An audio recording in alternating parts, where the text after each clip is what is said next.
CJDT, happy DTing at home show. Hello and welcome back to CJDT, happy DTing at home, where creativity and a good imagination can lead to all sorts of creations.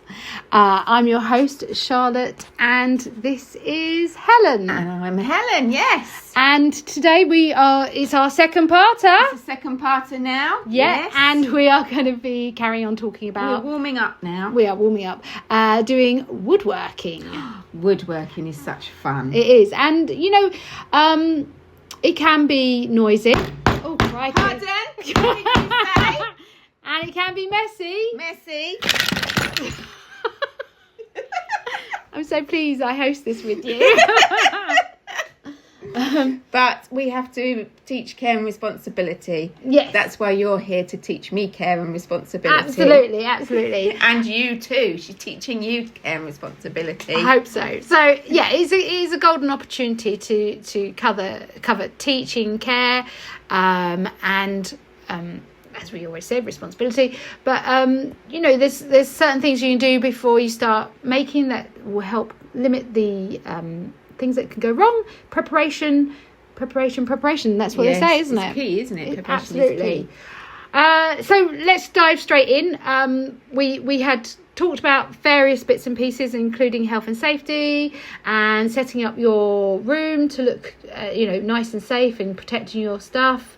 You could use something like an old sheet. Yeah, an old sheet or oilcloth or something to protect your surfaces. Yeah, you've got an oilcloth on this table as well, haven't you? That's it. And obviously the G-clamp holding with the wood. The bench hook. That's yes. it. I'm nearly remembering them all. Yeah. Encourage your child to keep a tidy workspace. One tool at a time will keep you feeling in control and give them that sense of safe use of what they've got. Give them the ownership of their own mini toolkit. Oh, that's just reminded me, sorry to sort of go back, but yeah, you did that for my daughter. She's now 28. She did that when my daughter was tiny. Oh. You bought her own little woodworking thing and a little toolbox and everything and put wood and bits in to make things. Oh my gosh, I forgot I'd done that. Yes, you did. And it's nice because then she had lovely. She had the ownership of it, and yes, and it was hers. That's Makes it. them feel proud. Absolutely, and you having been there and guiding her with that, really lovely idea, brilliant. I've forgotten I've done that. Thanks for I don't forget. Thanks for the memory. Okay, so remember, risk is not the enemy. Well, managing it well, teaching the children to assess and adapt what they're doing, and take pride in whatever it is they're working on. Yes. Right. Okay. So we are going to start with wood. Wood. Right, so woods. Last time we mentioned the different tools. We had a discussion about different projects you could do with it, and this time we're going to talk about the woods that you can use. Okay, because it's quite confusing. There's quite a lot out there. Right, so if you're starting with somebody who is a lot younger, maybe 5 to 7 years old, you might want to start with using something called balsa wood. Is that a softwood? No. No. Oh, Helen. What have I done now? Okay, so you've just asked me a question that's going to lead me to go on about what softwood is. No, she's going to be going on now. Okay, so balsa wood is soft in the way it feels. Right. But it's not a softwood, it's a hardwood. Oh, okay. Okay, so actually, let's just quickly cover what that is. Yes, Right, yes. okay. So hardwood is wood that comes from trees that lose their leaves in the winter. Deciduous trees. Deciduous trees lose their leaves in the winter. Hardwood. Okay. Right, okay. So then softwood, that is wood that comes from trees that do not lose their leaves in the winter. So like Christmas trees. Like evergreen. And they're called coniferous trees. Okay. So it doesn't matter.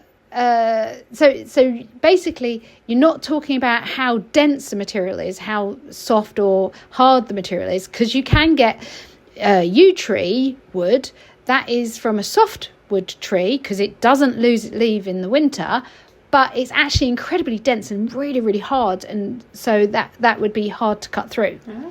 And on the flip side, balsa wood, which is the wood that I was saying is a good wood to start off with 5 to 7 year olds. Yes, before I interrupted. So balsa wood is actually a really soft wood to cut into, but it's actually technically comes from a tree. It's deciduous trees. They lose their leaves, so it's actually technically a hardwood. Oh, okay. Okay. Gosh, okay. Right. So anyway, get round that lot. yeah. Okay. So that side, balsa wood, good wood to start off with. You can buy it on places like Amazon, little packs. Very, very easy to cut into. It barely takes any strokes with a saw, and you're through. And therefore, as the children get older, it's easy if you move them into a slightly harder wood, something like pine, softwood pine, because they would be pushing down so hard on the balsa wood because they get stronger. They'll cut through it in seconds. So you want to, adjust the wood that you're using. You can buy wood packs off of Amazon, such as basswood plywood. That's really good if you're going to cut like a clock face or something. You can buy thin sheets of MDF, but be careful because with MDF it creates a lot of dust, and if you breathe that dust in, it can cause you all sorts of problems with asthma and cancers, lung cancers and things. Be careful with that one. Yeah, so people do still use MDF. Every now and again, I still do use MDF, but generally we try and stay away from it and just do the odd project with MDF.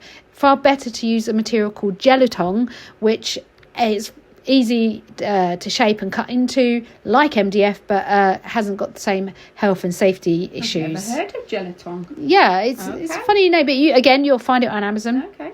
You can buy packs of it and use it at home. You can buy basswood carving blocks and things that you can chop up quite easily to make robot heads and stuff and robot bodies. And then really things like wood dowel to work with doing. So with the drill bits, you said to get 3, 5 or 6. That's it. So I would suggest 3mm, 5mm or 6mm dowel. So when you drill a 6mm hole, a 6mm piece of dowel will fit in. Absolutely. Makes Brilliant. sense. There's a few extra things you can buy, like the nails and panel pins, some regular PVA white runny glue. That'll do it. As children get older, as they get more confident, there's a whole range of glues you can get, but to keep it simple and safe, PVA glue does the job. You can get wooden wheels, packs of wooden wheels already pre-cut, and eye hooks. Those little screw-in hooky things. They're really good for. Oh, okay. Yeah. Like eyelet things. Yeah. So yes, I know. You can use those for hanging keys off of it. So you can decorate like a piece of cut a piece and shape a piece of softwood pine. And then screw in some of those little hooks, and it's a key rack. Or you can screw them into the top of a piece of pine, thread some string through, and make like a little sign that hangs up. Oh, okay. So really simple and you little. can get the cup hooks, can't you, as well? So you could use that. Yeah, eye hooks.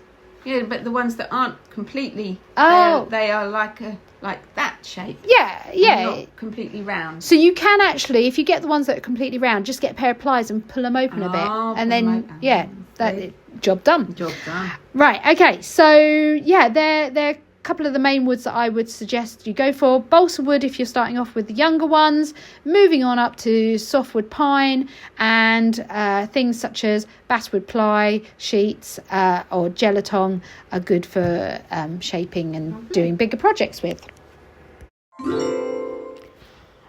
Actually, you know what? I've just thought of a few more extra little things that, other than just wood and the nails and stuff, that is worth a mention.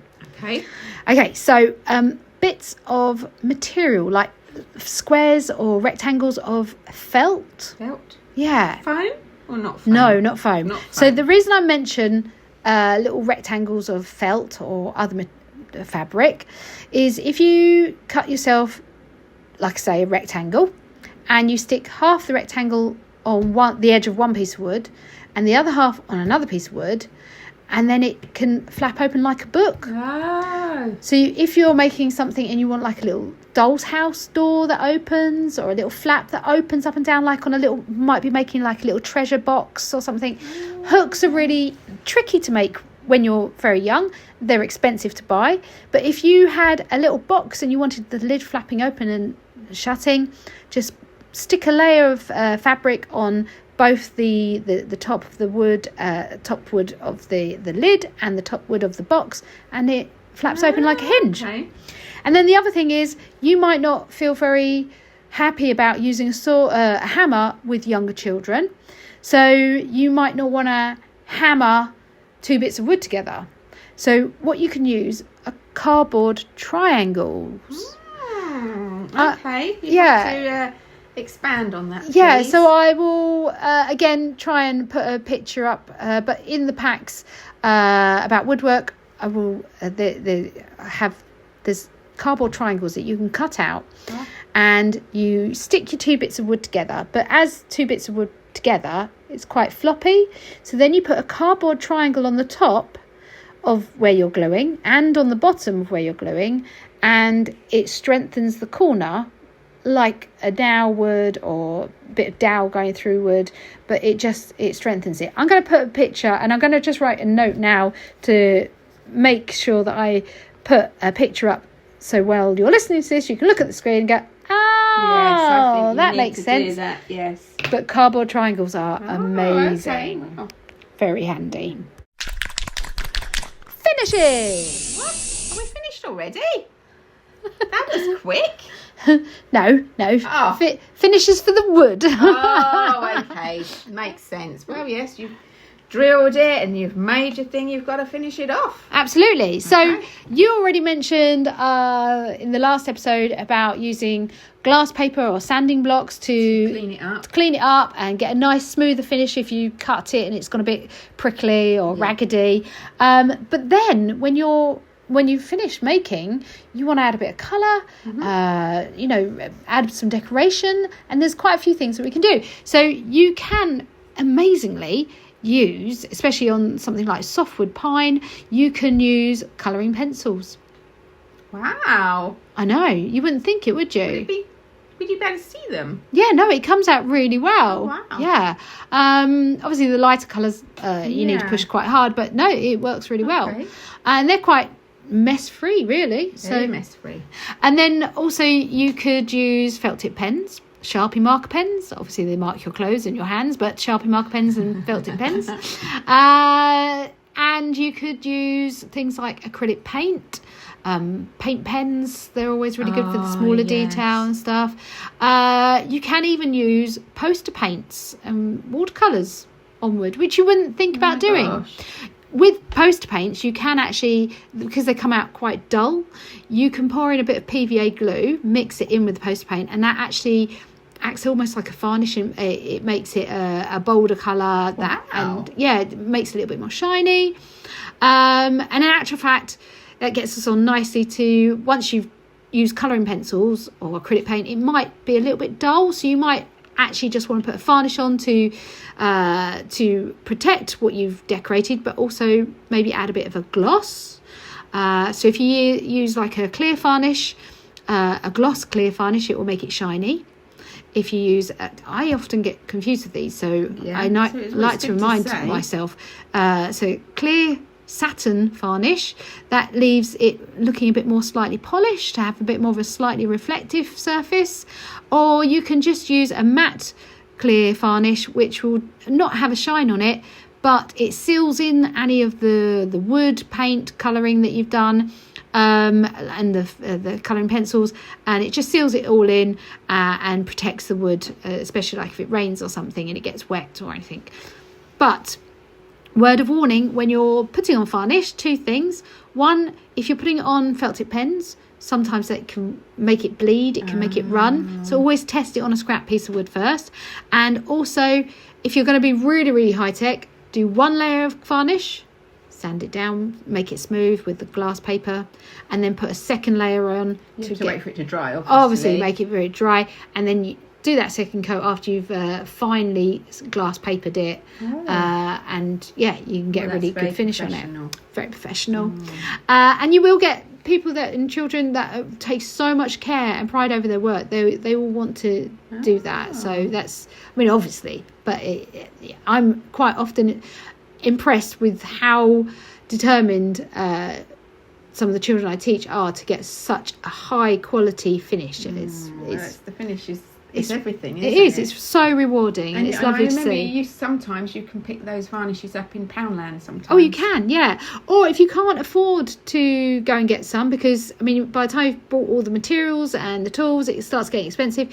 If you've already got runny PVA white glue, pour some into a separate pot, a little bit of water it down, and that can act as a varnish as well. Yeah, and if you want it to be a glossy varnish, you only put in a little bit of water with PVA. But if you want it to be more of a matte finish, pour in a lot more water. You see, there's always little ways around. Yeah, good saving tricks and tips. You can obviously, as children get older, you might want to explore looking at wood stains. They're really good fun. But do make sure, whether you're using varnish or wood stains or whatever, you use it in a well-ventilated room. Don't want to be breathing that in. It's not very good for you at all. As well as wood stains, you might want to do a bit of decoupaging. Oh, onto the wood. Yeah, why not? With the PVA glue? Yeah, PVA glue, bit of paper, stick and mix, and looks really good. Quite endless, really. It is. Blackboard paint. Blackboard paint is really good fun. You could cut like a fancy shape on a piece of basswood and basswood ply, and then once you've cut your funny shape, you could paint it with black paint, backboard paint, and then it's like a little noteboard. Drill 2 holes, put some string through, hang it up, and you can write your notes on it and things. So they've made their own little note chalkboard. That's it. Glitter. Oh, you do like glitter. She likes glitter. Got to have a bit of glitter, especially if it's a Christmassy project. We can't mention that word, not in this time of year, not yet. No. Sequins, any fabric, we've already said about paper, anything like that, just stick it on, and you can get some really lovely finishes from doing that. Lovely. And then obviously if you've got an older child and you're feeling confident, I recommend really teens and up. You might feel that you could look into the world of pyrography. Oh yes, I've done some of that. Yeah, but definitely older ones, because that can get very sharp, very what's the word? Very hot. Very hot, yes. And very dangerous. It is, yes. And I would definitely make sure that you research that fully before doing that at home. It's good fun, but definitely an adult supervised kind of thing, and definitely for older teens. Yeah. Supplies and where to get them. Oh yes, that would help, because sometimes, apart from going to Amazon, I'm lost. Yeah, actually, I mean, Amazon does pretty much cover most things. It does, but sometimes you do want to go and have a look at it first. Absolutely, and especially with the tools, seeing whether something's too heavy or the right size for a child's hand. Really recommend going and actually holding the stuff. And seeing. And also on Amazon, if you're going just through Amazon, you can check reviews and see what other people think, can't you? Yeah, you can. So pros for both ways. So, Screwfix. I love Screwfix. I get very excited when I see a Screwfix shop. Go in and see what you can buy. It's a bit more like an Argos though. So you're looking at the catalogue and then they get it out from the back. But they do good prices. B&Q and Wix's, obviously you can go and actually pick up the tools and try them, well not try them, but see how they feel in your hand. So they're really good. And you can go to places like the Range. They even have tools. Oh, the Range. Yeah, loads in there, they do. And actually Poundland has a few as well. So there's a whole range of different prices across all those shops. Other bits and bobs, I would go to Hobbycraft or The Works. You can lots of choice. Lots of crafty bits in there, but also they do sell quite a lot of wood blanks that you can take home and add cutting into yourself. So you can buy like the sign, like lumps of wood, or not lumps of wood, bits of wood that are supposed to be a sign, but you can cut round them, add to them, shape them a bit more, personalise them to how you want. So that would help learning how to use the tools and everything. Yeah. So that's a good starting point if you want to get some wood that's already been kind of semi-prepared for you. Then online, there's the TTS group and Rapid Online and Mindset Online, and those three are teaching supply places, but they sell to anybody, and they have a good range of things like selections of dowel if you want to buy a lot. So maybe if you only want to buy 1 or 2, go to the B&Q. But they also sell the little wooden wheels for if you're going to do vehicles and stuff like that. Yes. So it's worth looking through, even if you don't end up buying from them. But they are good prices. They are full of good inspiration, good ideas. I think they're the main shops, really. That's good. Yeah. Right, well, that's the wood types, finishes and supplies. Actually, no tool woodwork. Just really, really very quick. I nearly forgot this. So if you haven't got any tools, you're not feeling confident about doing tools, there's a couple of things just really quickly you can do. From getting lollipop sticks, popping them in some water for an hour or two, a couple of hours, taking them out, and then you can bend them. You can bend them, and then if you trap it inside like a wide mug or something, let it dry out, and then when it's dry, take it out. It stays in a bended you've got the way. arch. Yeah, you got the arch. So they're really good to experiment with how wood affects, how water affects wood. You can also put little lumps of wood, maybe different types, like maybe some MDF if you've got some, maybe some balsa wood, maybe some pine wood. Put them in water, leave them for a week, come back to it and see which one survived the best. A bit of a hint, the MDF, it turns into almost like cardboard. It breaks apart. Yeah, so that's some really good experimenting of and hardboard, that's another good one to put in water for a week. Just a little scrap. And then something else that you can do if you haven't got any tools but you want to do some woodwork, chipboard. Have a look into how chipboard is made. And then get some sawdust, maybe from your guinea pig or bunny rabbit hutch, clean stuff, not the used stuff. And then pop some PVA glue with it, mix it around, shape it, and you've made your own chipboard. I remember doing that a few years ago. It's good fun. Yes, it was good fun. And you can even make it a little bit more fun, chuck in some glitter. Oh, here she goes with the glitter again, guys. Oh, Lord. And maybe some paint, and then you've coloured your chipboard that you've made at home as well. Endless. Absolutely. Okay, well, that really is most of the things. So I think it's, before we go, we need to do some parent power up time. Power up! Oh my gosh! You get more crazy each time. Okay, so some top tips. All right. First of all, keep the sessions short and focused, especially when you start, because the muscles that you need for sawing especially will be quite weak when you start, and your arms start to hurt. It gets quite tiring. You don't want to put the children off, so keep it short and focused, and not too complicated. Short and sweet, like they say. Absolutely. Another top tip is celebrate all of the wobbly bits and the wonky work, because it all shows effort, and it's not going to be perfect first time. And sometimes it can add to the piece. We had a wonky piece the other day, and it actually formed a good shape for a face. It did, absolutely. So that was a winner. Can always add more character with it.